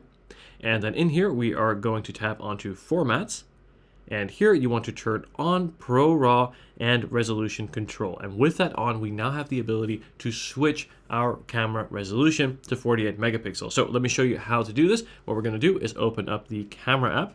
And then right here in the top left of the frame, you can see we have HEIF 24, so that's 24 megapixels. We can then tap into that and switch to 48 megapixels to unlock that full capability of that amazing new sensor on all three cameras here of the iPhone 17 Pro. And then we can also change from shooting from HEIF to RAW. Now, RAW will give you even more color data and give you a lot more flexibility in post and ultimately give you even better looking photos. But of course, the file sizes here will be a little bit larger. So in this case, we're going to keep it at HEIF. I find that's a very efficient format, works well for most cases, but then unlocking that full 48 megapixels. So let me show you how this works. We'll take a picture, and then from there here, let's bring it up.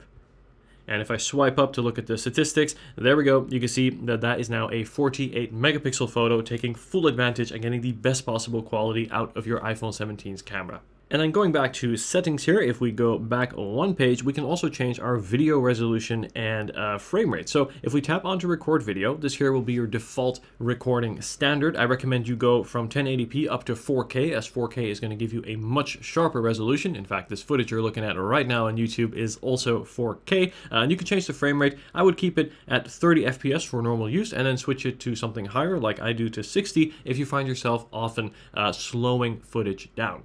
Now, this applies only to the 17 Pro and 17 Pro Max, but we now get that 4x telephoto camera, which does also allow us to zoom all the way up to 40x. Now, of course, the quality at this level is not going to be great, but it is still cool to have this capability, for example, to read a sign in the distance or capture something really far away. So you can now zoom all the way up to 40x on the 17 Pros. Another couple of cool features here, specifically in the video mode, is now when we record video, you can actually have music playing in the background. And this is great. So let's say you're walking outside and you're listening to music on your AirPods. You can now start recording a video and not have that music pause, which is really, really nice. And speaking of pausing, you can now actually pause a video recording as well. So check this out. If I tap that, you'll see that the recording is paused. The timer will stop. And then to continue or to resume, I simply tap that same button. And right now the clip will be recording again. And the nice thing is this file will be saved as one clip as opposed to two clips that you then have to stitch together in some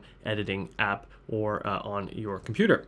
Great, so I've got a couple more essential camera settings. So if we go back to settings here in the same menu under camera and then video format, if we scroll all the way down, there's a couple of things I recommend you look at. First of all is HDR video. Now, if you don't know what this is, HDR video is essentially that really bright video that you may sometimes see. Let's say you're scrolling through Instagram and suddenly one of the posts is super bright, video or photo. That's HDR. So what that's going to give you is higher dynamic range. So it will technically give you more detail, but personally, I don't really use it because it's just so bright. Also sometimes a bit difficult to edit and mix with other cameras that may not be HDR. So I turn this off, and I think I recommend this for most as well. So if you turn that off, your footage won't be like abnormally bright when you are reviewing it. One I definitely recommend you turn off though is auto FPS. Now, this feature is there to make your footage brighter if, say, you're shooting late at night. And what it will do is it will change the frame rate, normally bring it down to bring it up to make your footage a little bit brighter. However, what this results in is footage that can look choppy and it won't look smooth. And it's also a real pain to work with if you plan to edit this footage, as when you're editing, you just want a consistent frame rate. You don't want it to fluctuate. So this is a feature that I think does more harm than good for most. So I turn it off, and I definitely recommend you do too. Great, so now if we go back one page, we're going to scroll all the way down here to where we find lens cleaning hints. Now, if your lenses are dirty, say fingerprints or a little bit of grease or sand or dust or whatever it may be, it can definitely impact the quality of your photos. Pictures can look a bit blurry, they can look kind of washed out. So your iPhone can actually detect it if it thinks your lenses are dirty, and will now give you a prompt on screen if you have this setting turned on to wipe your camera. You can use your t-shirt if you're out and about, but if you're at home, something like this, a microfiber cloth, is really ideal. That's very gentle on the lenses while still giving you good results. So definitely a cool little trick there I recommend you turn on. And then scrolling up in the same menu, we also have the grid and the level, both of which I recommend you turn on as well. This is going to help you compose your shots. So the grid, as you can see, is this 3x3 grid that you can see on frame right now. And the idea here is, this is called the rule of thirds, by the way. The idea is to align your subject at either points of where these thirds intersect. So it's going to be like here, here, here, or here. And that's going to give you a more pleasant composition and a better looking photo overall. And then we also have a level. So as you can see, we have this little plus sign here in the middle. So if I try to level my camera or my phone perfectly, there it is, it becomes yellow, and then you know that it has been leveled. The same thing works as well if I point it out this way. You can barely tell, but yeah, it's hard to tell, but there's a little line there that, as you can see, as I'm angling my phone, kind of shifts left to right, and that lets you know when your phone is level to get a stable recording and ultimately a better shot. Next, let's say you've just got your new phone and you want to download all of your favorite apps. It can be quite tedious to go to the App Store and look them all up one by one. So instead, Apple has a really cool feature to quickly install all of your favorite apps that you may have downloaded or purchased before. So to do this within the App Store, we're going to tap onto your own icon there in the top right, and then we're going to tap onto Apps. And then we're going to tap onto Not on this iPhone, and this here will give you an overview of all the applications that you've downloaded ever, so it goes way back, and then you can simply download them by tapping on the cloud icon here to very quickly reinstall them on your phone. And you can go in bulk, tap, tap, tap, tap, and then it's a very quick way to download all of your previous apps without having to look them up one by one. This next one is great if you suffer from motion sickness. If, say, you are on your phone while being driven around in the car and the roads are windy, that can definitely cause motion sickness for many. I know for myself, I have to be careful sometimes too. Make sure to look out the window, not too much down at my phone. But Apple has added a feature to keep you on your phone, and that is through vehicle motion cues. So first, let me show you where to find this. So to activate this, we're going to go into Settings, and over on the main page of Settings, we're going to tap onto Accessibility. And then in here, oh, that's not the one, there it is. And in here, we're going to tap onto Motion. And then here we have vehicle motion cues, and you want to make sure that there is set to on or to automatic. I think it does a pretty good job at detecting when you're in a car and turning on automatically. And what this essentially going to do is it's going to overlay, and I can't show it now because I'm in the studio, but it's going to overlay these dots. In fact, there we go. This actually, here, I can just force it on right now. It's going to overlay these dots onto your screen. And depending on the motion of travel, those dots are going to move in that direction. So let's say I'm looking down at my phone, the car turns left, those dots, you're going to see them moving in this direction. The purpose of all of this is to sort of trick your brain or make sure your brain stays in tune with the fact that you are moving, because you're looking at a static object, but you're moving at the same time. And I'm no specialist, but I believe that that's what causes motion sickness, that disconnect between what your eyes see and what your body senses. So this here is meant to bridge that gap and make sure that you still know and feel like you are moving. So that there is a really useful feature, and I've been using it. I can't tell you how much of a difference it makes, honestly, but I've been using it, and I like to think it helps a little bit. So there's also a quicker way to activate this, so that would be through Control Center, where if we swipe down from the top right, we can go ahead and add a new control, tap onto Add Control, and we're going to search here for Motion Cue. Right there, vehicle motion cues. There it is. I already have it. And then we can also tap into it here and then turn it on manually or automatically for quicker access there as well. Earlier, we looked at the App Store. I actually got a couple of cool settings to make the App Store a more enjoyable experience and make interacting with apps on your phone even better. So to do this, we're going to go into Settings, scroll to the bottom to Apps, and then we're going to tap onto App Store. And here, there's a couple of key settings you want to make sure are set correctly and features that you want to enable. So first of all is automatic app downloads. Now, whether you want this on or not will depend on you. I think sometimes it's nice to have, or some people will like, where you have, you download an app on one device, it's on all of your devices. So you download something on your iPad, it will sync to your phone, even your Apple Watch, for example. But personally, I download apps specific to each device. So I have apps on my iPad that I only use on my iPad. I don't want on my phone, and vice versa. So if you turn this off, those apps won't automatically download across all your devices, taking up storage. So personally, I have that off. What I do recommend you turn on are going to be app updates as well as automatic download for in-app content. So updates are important because you want to make sure you have, one, the latest features, and two, the latest security patches to make sure your apps are up to date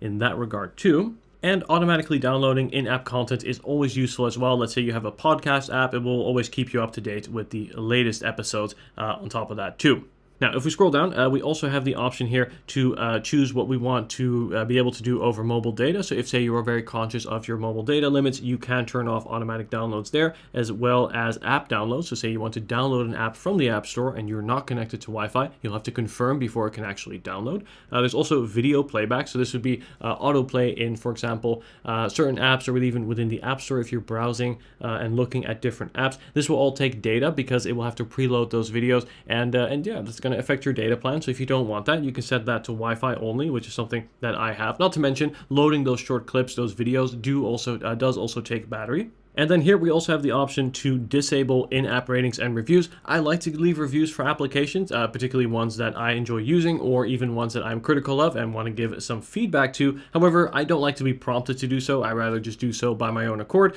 So if you turn that off, apps won't be able to ask you for leaving a review. And now let's go over to Mail, where there's a really cool feature that lets you unsend an email after you send it, right? Have you ever sent a mail and realized you forgot to attach the attachment or forgot to, mention a point or make a change or whatever it may be? This way you can add a slight delay between you hitting send and the email actually sending. I've had to use this more times than I would care to admit. So to activate this, we're going to go into settings, tap onto apps, and then scroll here to where we find Mail, then tap or scroll all the way down rather, to where we find undo send delay, and we can set this anywhere from 30 seconds up to 10 seconds. I think 30 seconds is fine, and again this will give you the option within the Mail app right here along the bottom to undo send if you like. By the way, you can also do this on your Mac as well as on your iPad.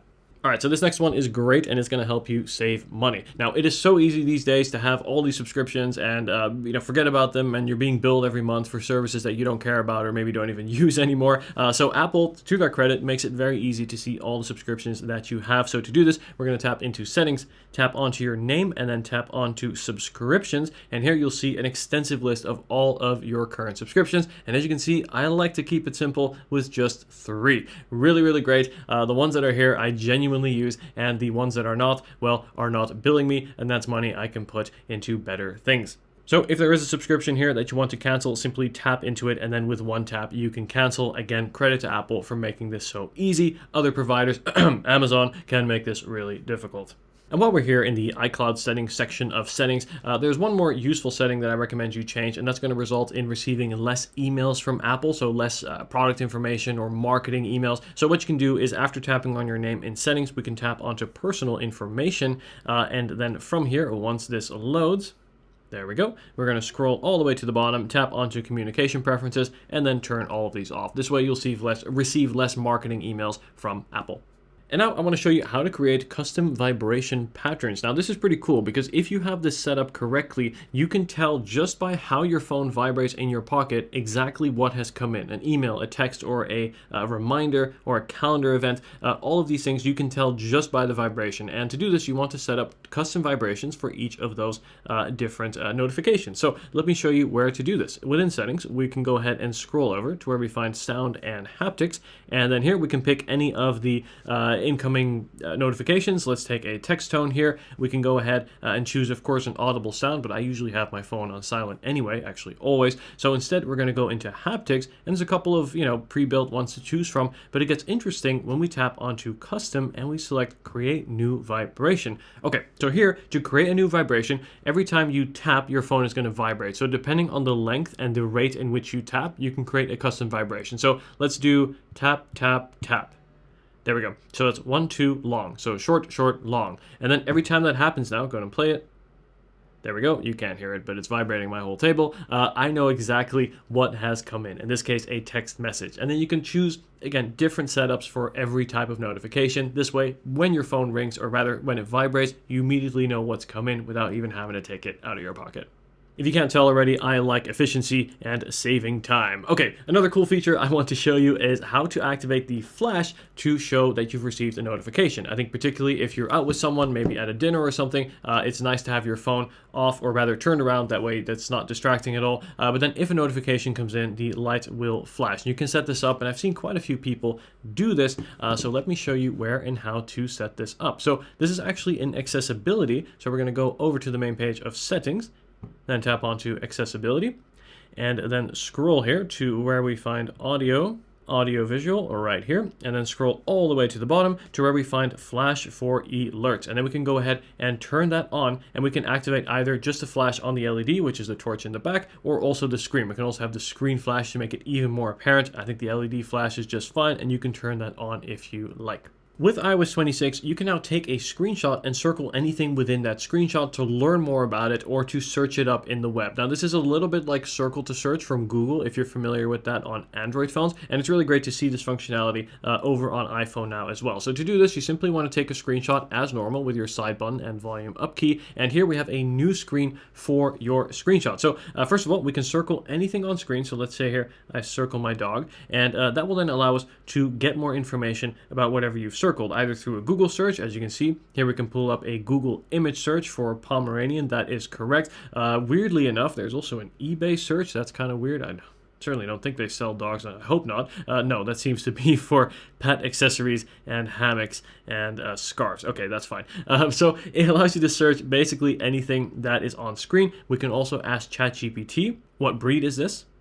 There we go, Pomeranian, also known as a fluffy coat and alert expression. This is all very true, and it has also correctly identified the breed. Really cool to see ChatGPT integrated into Siri, where Siri, can't answer, then ChatGPT picks up what it can do. So this doesn't just work with photos, this works with screenshots of any kind. So if, say, there's a product in a YouTube video, or say an ingredient on a website, and you're not sure, where to find it or where to buy it, you can look it up that way too. Take a screenshot and then circle any part of that frame. Now, the new screenshot menu that I just showed you is cool and does add that added functionality. However, it is a little bit slower compared to the previous, screenshot menu where you take the screenshot and you can quickly swipe it out the way and keep doing what you're doing. So if you do find yourself yearning for that previous or older screenshot layout, there is a way to go back and change it. And I do just want to show you how, for those that want to do that, what you want to do is tap onto Settings, and then we are going to go into General, and then we have a new screen capture button right here, or menu. And here we can simply also turn off full screen previews, and check this out. If I take a screenshot, that is the older familiar menu, making it very quick. Essentially, it's a faster method of taking screenshot, albeit I prefer the newer version because of that AI and ability to look up whatever it is you capture. And now, did you know there is a hidden button right here on the back of your iPhone? Yes, you can't see it, but you can actually activate a hidden button back here. And let me show you how to do it, because it's pretty cool to have more buttons and ways to quickly access core system functions. So to do this, we're going to go into Settings, go into Accessibility, and then we're going to scroll to where we find Touch. And then all the way at the bottom here, we have back tap. So it's very hidden, but this is a cool feature. If we tap into that here, we can activate or choose what we want, both a double tap or even a triple tap to do. And check this out. You can see there's quite an extensive list of options to choose from. So I currently have set mine to capture a screenshot. You can have it to activate your torch. I mean, I already have the side button for that. We also, or the action button. We also can have it play other things like even Zoom or voiceovers, or also open apps like your camera. But let me show you how this looks. How this works. So I hold my phone. I'm going to simply double tap right around here, just below the camera in the center of the phone. There we go. As you can see, double tap detected, and the screenshot has been taken. So pretty useful, especially for one-handed usability, to have that secret hidden button on the back. And this brings us over to the dynamic island. Now, the dynamic island has been around since the iPhone 15, I believe, but the iPhone 17 may be your first iPhone with the dynamic island. And I think this is a pretty cool feature that does enable some added functionality that I briefly want to show you some cool tips and tricks on before we move on. So first of all, what you can do is, let's say I'm going to play a song here. There we go. I'm going to go back to my home screen, and as you can see, it will show you the album artwork as well as the EQ, letting you know that a song is playing. But we can also tap and hold onto the dynamic island to expand this view and get this cool little widget, which will allow us to change some of those music controls as well. Now, what's cool is it also works with multiple apps at the same time. So if I open up the clock app, tap on timers, and if I start a timer, go back home, you'll see we now have two little icons, one for the music and one for the clock. And just like with the music, I can tap on the clock to pause it, to play it, or even stop it in general. And the last feature that I really enjoy about the dynamic island is the ability to quickly switch between those apps. All you have to do is tap at the top of the screen to quickly cycle between them. Let's say you are browsing the web here and you want to quickly check on your timer. It's just one tap away. In fact, you don't even have to switch apps. You can just tap and hold, quickly preview your timer, and then carry on with what you're doing. And of course, as soon as you stop either activity, it will disappear automatically from the dynamic island, and you have the clean interface once more. Quite a useful feature. And now, one of my favorite features of iMessage is it is one of the few messaging apps that still allows you to send full quality pictures. So all the pictures I send here through iMessage are going to be best quality, unlike, for example, Facebook Messenger, which will heavily compress and degrade your photos, definitely impacting the quality, even WhatsApp if you don't have the correct settings set up. However, to make sure that in iMessage that you do send the best quality photos, there is a setting that you want to make sure is enabled. So to do this, what we're going to do is scroll all the way down on the main page, back to apps, and then back to messages right here. And then we're going to scroll all the way to the bottom. And there we go. You want to make sure that send low quality photo previews is turned off. Once the setting is off, it's going to send you, well, high quality previews, only the best quality previews, basically the original photos that you took. The same applies, by the way, for videos. And this is great. This way, whenever you're sharing photos or videos with loved ones or friends, they are receiving the best possible quality. And also in iMessage, did you know you can now edit and also unsend messages? So let's say here I have sent a message and I realize I made a mistake or want to change something. What I can do is tap and hold onto that message, then tap onto edit. And here I can modify any part of that message. So let's say instead of 20 minutes, it's going to be 30 minutes. Tap on the check mark. And as you can see, that message will now be edited. Now, the recipients will be able to see that the message has been edited. However, will not be able to see the edit history, similar to WhatsApp, I believe. Now, what you can also do, oh, by the way, you can do this for up to 15 minutes after sending the message. And what you can also do for up to 15 minutes after sending the message is unsend it entirely. So what we can do is tap and hold onto that message, tap undo send, and there we go. The message has now disappeared. The recipients will be able to see that the message has been disappeared, but again, won't be able to see that text for up to 15 minutes after it has been sent. In iMessage, there are many different little mini apps to use. So by tapping this little plus icon, you can see all of them, such as being able to schedule a message for the future, send a poll, right? Things we looked at earlier. But you can see there's quite an extensive list. Now, you do also have the option to reorganize this list. So my recommendation is to keep the ones you use most frequently up at the top. So let's say if audio is one that I like to use more frequently, I can simply tap and hold, and as you can see, drag that up to the top for much easier access for when I want to send a voice message. So I definitely recommend you do that. And then if there are apps here that you're just taking up space or things that you never use or don't want, you can actually remove them entirely. So to do this, we're going to go into settings and then tap onto apps and then tap onto messages like where we were before. And then in here, we are going to scroll to where we find iMessage apps. And here, as you can see, we'll find a full list of the available applications, and you can turn on or off the ones you don't want. So for example, Playground, that's something I don't really use. We can go ahead and turn that off. And as you can see, that then will no longer be part of that list, helping you declutter it as well. And now I want to bring it back to some really important security as well as privacy settings, tips, tricks, and features that will go a long way to making your iPhone more secure. So first, let's take a look at making AirDrop more secure. So what we're going to do is jump into the settings app here, and then we're going to tap onto General.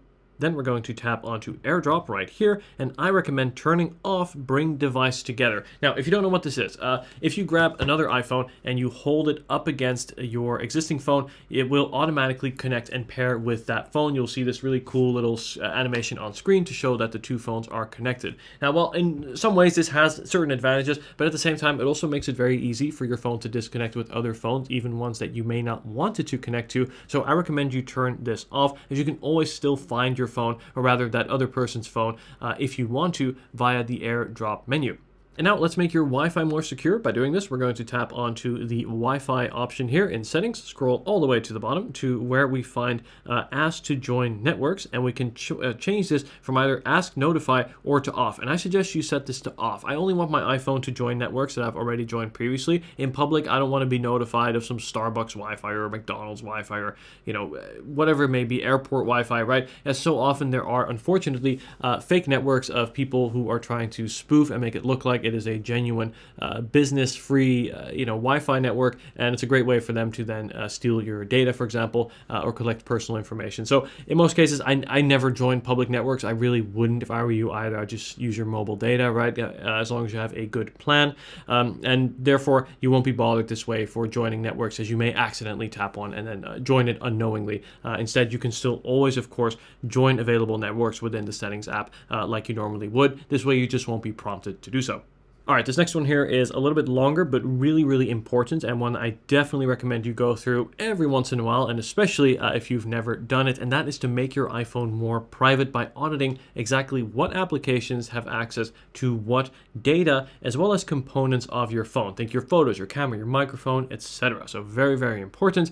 So to do this, first of all, we are going to go into settings, and then we are going to scroll down here to where we find privacy and security. And here, first of all, the first thing I definitely recommend you turn off is going to tracking, and you want to turn that off. Have you ever had that notification on screen of an app asking for you to let it track you? Well, basically, I always say no, and I don't want any apps to track me unnecessarily. And if you turn this feature off, apps won't even be able to ask you in the first place, because what they'll do is they'll track not just your app usage, but also how you interact with other applications across your device. So I definitely recommend you turn this off, and this way you won't be prompted to give that information.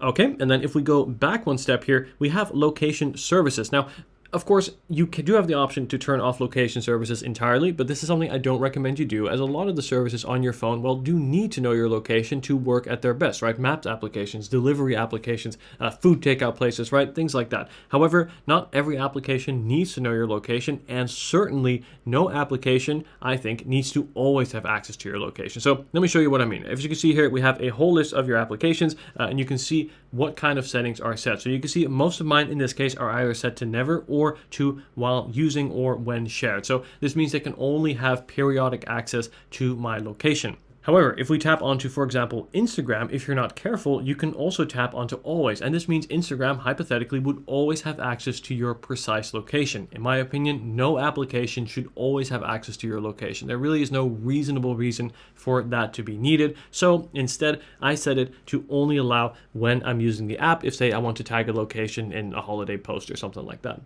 And then what I really like in iOS, you can actually also turn off precise location. So as you can see, this way, while I'm using the app, yes, Instagram does have access to my location, but it won't know precisely where I am. For example, I'm based in London. It will know roughly where in London I am, but it won't know the postcode, it won't know the street, and certainly not the specific address. So I definitely recommend you turn that off as well, again, for privacy. And this goes for all applications. So first of all, scroll through this list, make sure that none of them say always. Again, no app, in my opinion, should reasonably always have access to your location, and then ones that you don't think have any business, having your location. For example, let me see if there's one in here. I think I've already kind of cleaned this up, but let's say the Apple Store. Does that need my location? Probably not. So I can set that to never, and there you go. It won't have access anymore. So location is one thing, and we can actually go through all the different parts of the phone. I'm not going to show you all of them, just a couple. We also have things like your contacts, which you can also now modify if there's certain apps you want to only have access to, say, certain groups of contacts, maybe your work group of contacts rather than personal. You don't want them mixed. That's one thing.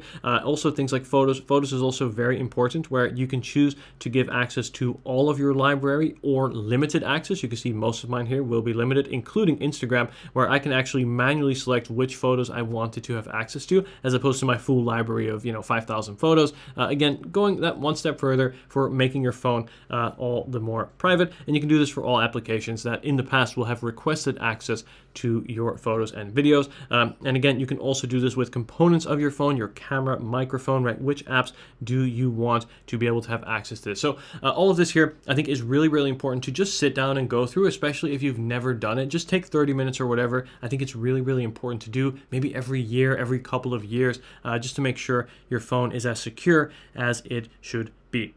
And then lastly, in the setting in this page, if we scroll all the way down to analytics and improvements, we can tap into this and choose to share which analytics we want to share with Apple. Now, previously, when you set up your phone, you can opt out of all of this, whereas now you're actually opted into a lot by default, including sharing your analytics in general, and we can go ahead and turn this off. Now, this is, of course, good for privacy, but it's also going to save you battery, right? Because basically, with this on, it's going to send data of how you use your phone to Apple, right? This is, of course, partially also to help Apple fix things like bugs or crashes on your phone. But for the majority of the time, things are just running normally, and this will give them a very thorough log of everything you do on your phone, and that sending back and forth costs battery, costs data, etc. So it's just not necessary, and therefore I recommend you turn all of this off like I do.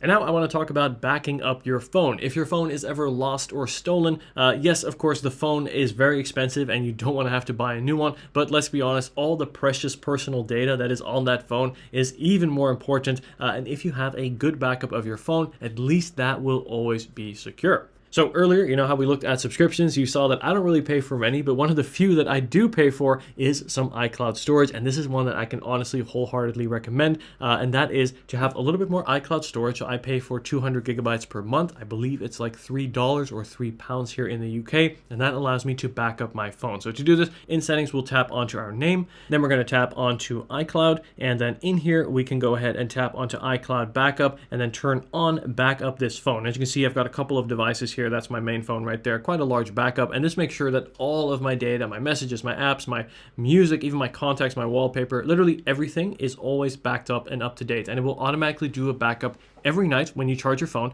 and plus you can always do a manual backup by just tapping here on backup now, and any new data will automatically be carried over. But this way, if your phone is ever lost or stolen, you buy a new phone and then restore from that backup, and everything will be identical. It will literally mirror itself. I've done video tutorials on how to do this. These will be on the channel as well in case you ever find yourself in such a position. Hopefully not, but even if, say, you're upgrading to a new iPhone, it's just a really quick way to move your data over. And unfortunately, you only get 5 gigabytes by default from Apple, and that is likely not going to be enough. No, it definitely won't be enough to back up your phone. And that's why, you know, I do think it's worth paying that little bit extra. I think there's also a 50 gigabyte plan for $1. That may not be enough. I think 200 is a pretty good spot to be. And for $3 a month, that's got to be like, that's $36 a year. I think for $36 to know that there's always an up-to-date backup of everything that's on your phone, I think is really, really worth it, especially these days with phone thefts in big cities, including London, unfortunately becoming quite common. And well, there you have it. Congratulations. If you've made it to this point of the video, please write a comment saying we made it. I'm very proud of you. I'm proud of myself too. To be frank, this is a super long video. I've never made a video this long, but I really hope it was helpful for you, and I hope you've learned a lot. Please do let me know your feedback. I'd love to hear from you. And if you have any suggestions or things to add, please let me know too. I'm always looking to learn more about these powerful phones, and I love that there's always so many new features to share, and I always try to share the best of them with you. Thank you so much for watching this video. Again, if you did enjoy it, please leave a like and also subscribe to see more videos like this in the future. Thank you so much for watching. I'm gonna have some tea and honey, and I'll see you guys in the next video. Thanks for watching and take care.